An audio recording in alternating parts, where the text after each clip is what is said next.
আজকে একটা দারুণ স্পেশাল রান্না করব। তাই ভাবলাম আজকে সকাল থেকে তোমাদের সাথে একটা ছোট্ট করে ব্লগ শেয়ার করি।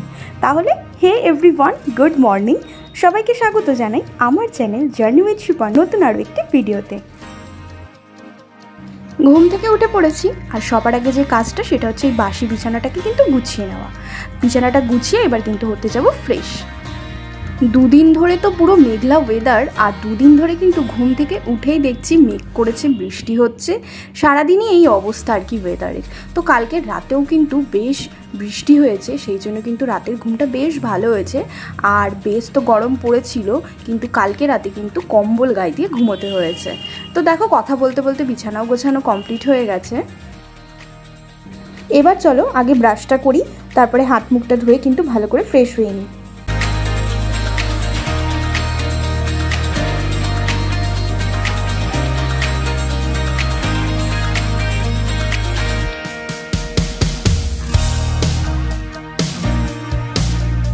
আর এই যে সকাল সকাল ফেস ওয়াশ দিয়ে আমার মুখ না ধুলে যেন ঘুমই কাটতে চায় না, সেই জন্য প্রতিদিনই আমি ঘুম থেকে ওঠার পরে কিন্তু ফেস ওয়াশ দিয়েই মুখটা ধুই, নাহলে যেন আমার সারাদিনের ঘুমই কাটে না।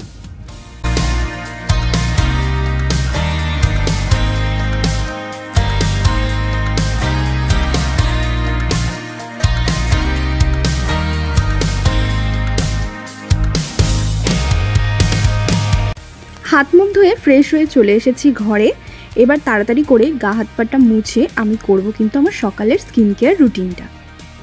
আগে সেরকমভাবে স্কিনের যত্ন নেওয়া হতো না, যার কারণে স্কিনটা সেরকম একটা গ্লো করতো না। কিন্তু যবের থেকে এই প্রপার ওয়েতে আমি স্কিন কেয়ার করা শুরু করেছি, তবে থেকে কিন্তু আমার স্কিনটা সবসময় গ্লো করে।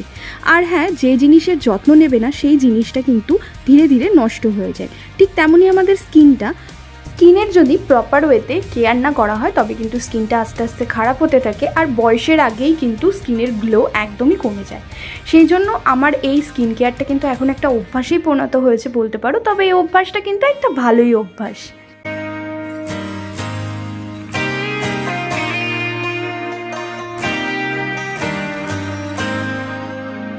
কালকে মাথাটা ভীষণ ধরেছিল, হয়তো সারাদিন বৃষ্টি পড়ছে আর রাতেও খুব বৃষ্টি হয়েছিল, সেই জন্য মাকে বলেছিলাম যে মাথায় একটু ড্যান্ড্রাফের লোশন দিয়ে দিতে, কারণ এই বৃষ্টির ওয়েদার মানেই তো ড্যান্ড্রাফের মূল কারণ।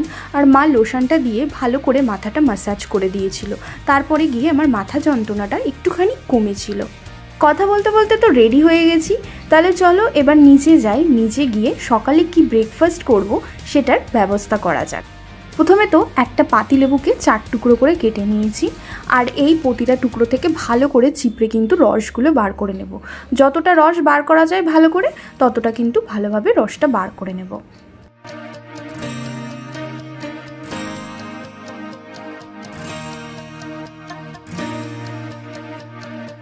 লেবুটা দিয়ে খুব একটা বেশি রস বেরোয়নি, তবে যেটুকু বেরিয়েছে সেটুকু দিয়েই কিন্তু এখন কাজ চালাতে হবে। সামান্য পরিমাণ এবার একটু জল দিয়ে নেব, কারণ রসটা যেহেতু একদমই অল্প, সেই জন্য সামান্য পরিমাণই জল দেব। আর 1 চামচ মতন ছাতু কিন্তু গুলে নেব। বিট নুন ছিল না, সেই জন্য আমি এখানে অন্য কোনো নুন আর ব্যবহার করিনি। কাল রাতে 2 প্যাকেট সসেজ অর্ডার করেছিলাম, তাই ভাবছি আজকে সকালবেলা এই ডিমের মধ্যে ওই সসেজগুলো দিয়ে একটা রোল বানিয়ে নিই। তো বাটারের মধ্যে প্রথমে তো সসেজগুলোকে ভেজে নিলাম, আর ওই বাটারের মধ্যেই একটা ডিম ভেঙে দিলাম, আর তার উপর থেকে ওই সসেজগুলো দিয়ে এবার একটা রোলের মতন কিন্তু করে নেব। ব্রেকফাস্টটা রেডি হয়ে গেছে, রয়েছে 3টে আমন্ড আর একটুখানি ওই ছাতু আর লেবু দিয়ে শরবত, আর কিন্তু এগ সসেজ রোল। তাহলে চলো তাড়াতাড়ি করে এখন ব্রেকফাস্টটা করে নিই। আর দুপুরবেলায় আজকে তো 2টো রান্না করব, আর 2টো রান্নাই কিন্তু সবার খুব পছন্দের, আর আমারও কিন্তু ভীষণ পছন্দের।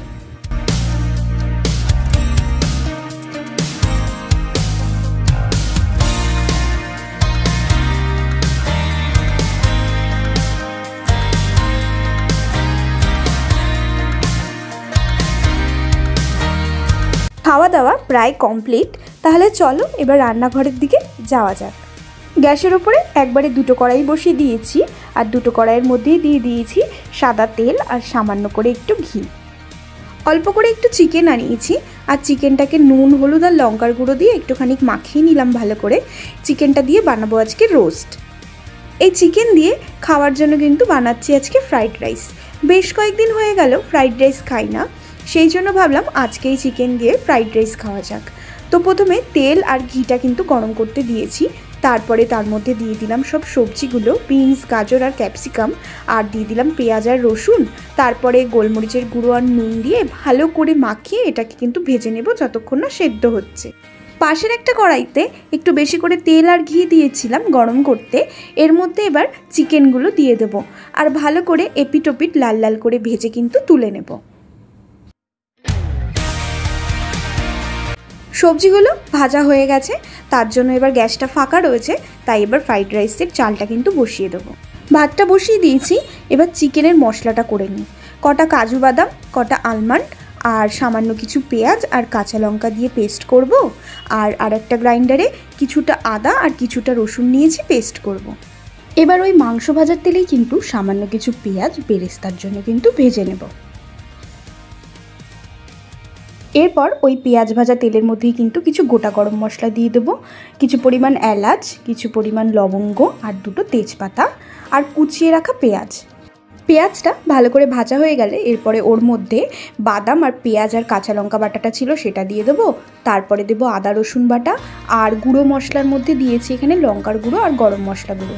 এরপরে কিন্তু ভালো করে সবগুলো মিক্সড করে তার মধ্যে দিয়ে দিয়েছি টক দই আর একটুখানি টমেটো সস আর সামান্য পরিমাণ কিন্তু চিনি। মশলাটা কষতে কষতে চলো ফ্রাইড রাইসটা বানিয়ে নিই। ফ্রাইড রাইসটা আমি কিন্তু কড়াইতে ভাজি না আলাদা করে, আমার ঠিক ওটা ভাল লাগে না খেতে। আমি এরকমভাবে লেয়ারের মতন করে কিন্তু ফ্রাইড রাইসটা বানাই। সামান্য কিছু ভাত দিয়ে তার উপরে সবজি, চিনি আর একটু ঘি, গোলমরিচের গুঁড়ো আর নুন দিয়ে দিই। তো এগুলো ভালো করে মিক্সড করি, তারপরে এর উপর থেকে আবার আরেকটা এরকমভাবে কিন্তু লেয়ার তৈরি করি। তো খেতে কিন্তু একদমই কোনো অংশে কিন্তু ওই ভাজা ফ্রাইড রাইসের থেকে কিন্তু কম হয় না। ফ্রাইড রাইস তো বানানো কমপ্লিট, আর এদিকে দেখছি আমার মশলাটাও ভালো মতন কষে তেল ছেড়ে দিয়েছে। এরপরে ওর মধ্যে ভেজে রাখা যে চিকেনগুলো ছিল ওই চিকেনগুলো দিয়ে দেবো, দিয়ে বেশ কিছুক্ষণ কিন্তু ঢেকে রাখবো যাতে চিকেনগুলো ভালো করে কিন্তু সেদ্ধ হয়ে যায়। এরপরে এর মধ্যে দিয়ে দিচ্ছি 1 কাপ মতন দুধ। আরে দাঁড়াও, হ্যাঁ তোমরা ঠিকই শুনেছো, এর মধ্যে 1 কাপ দুধই দিয়েছি। আর এইভাবে কি দুধ দিয়ে তোমরা চিকেন কখনো খেয়েছো? যদি না খেয়ে থাকো তাহলে অবশ্যই কিন্তু আমার এই রেসিপিটা তোমরা ট্রাই করো একবার বাড়িতে। এরপরে ভালো করে ফুটে গেলে এর উপর থেকে দিয়ে দেবো 1 চামচ মতন গুঁড়ো দুধ আর 4-5টা কাঁচা লঙ্কা চিড়ে রেখেছিলাম, সেই চেরা কাঁচা লঙ্কা। ব্যাস দেখো আমাদের এই রোস্ট চিকেনটা কিন্তু পুরোপুরি একেবারে রেডি হয়ে গেছে। আর দেখো কালারটা কি সুন্দর এসেছে। নামানোর আগে ভেজে রাখা পেঁয়াজগুলো কিন্তু চিকেনের উপর থেকে দিয়ে দেবো। যেদিনই বাড়িতে ভালো কিছু রান্না করি সেদিনই আমার তাড়াতাড়ি খিদে পেয়ে যায়, তাই আজকে রান্নাবান্না করে এসে আর বেশি সময় নষ্ট না করে চলে গেছি কিন্তু তাড়াতাড়ি স্নান করতে। স্নান টান করে বেরিয়ে এবার কিন্তু ভালো করে ময়শ্চারাইজারটা লাগিয়ে নিচ্ছি মুখে। চুল ছাড়া অবস্থায় মেয়েদের কখনো তো সিঁদুর পরতে নেই, সেই জন্য যেহেতু চুলটা এইভাবে পেঁচানো রয়েছে তাই আগে সিঁদুরটাই কিন্তু পরে নিলাম। কালকে রাতে যেহেতু অ্যান্টি ড্যান্ড্রাফের লোশনটা দিয়েছিলাম সেই জন্য আজকে কিন্তু শ্যাম্পু করেছি। আর এবার কিন্তু দিয়ে নিচ্ছি আমার চুলের যে সেরামটা রয়েছে সেই সেরামটা। ছোটোবেলায় মা বলতো স্নানের পরে কখনো চুল না আসলে ভাত খেতে নেই, আর সেই অভ্যাসটাই কিন্তু ছোটোর থেকে এখনও রয়ে গেছে। তাই স্নানের পরে প্রতিদিনই ভালো করে মাথাটা আসছে তারপরেই কিন্তু ভাতটা খাই। এরপরে একটু গা হাত পায়ে লোশন মেখে নিচ্ছি, আর এখন কিন্তু চলে যাবো নিচে আমার দুপুরের খাবারটা আনতে। দুপুরের লাঞ্চ নিয়ে চলে এসেছি, আর আজকের লাঞ্চটা হলো এই ফ্রাইড রাইস আর কিন্তু রোস্ট চিকেন। এমনই একটা অভ্যাস হয়েছে যে টিভি ছাড়া আমি খেতেই পারি না, সেই জন্য প্রতিদিনই দুপুরবেলায় টিভির সামনে বসে পড়ি ভাতের থালা নিয়ে খেতে। দুপুরের খাওয়া দাওয়া কমপ্লিট, আর সত্যি বলতে আজকে দুপুরের রান্নাগুলো কিন্তু বেশ সুন্দর হয়েছে, আর দুপুরের খাওয়া দাওয়াটা কিন্তু আজকে একদম জমে গেছে। তোমরাও বাড়িতে কিন্তু একদিন এভাবে ট্রাই করে দেখতে পারো। সারাদিনটা তো আমার আজকে এভাবেই দেখতে দেখতে কেটে গেল। আর তোমাদের আমার এই সারাদিনের ভিডিওটা কেমন লাগলো অবশ্যই কিন্তু আমাকে তোমরা জানিও।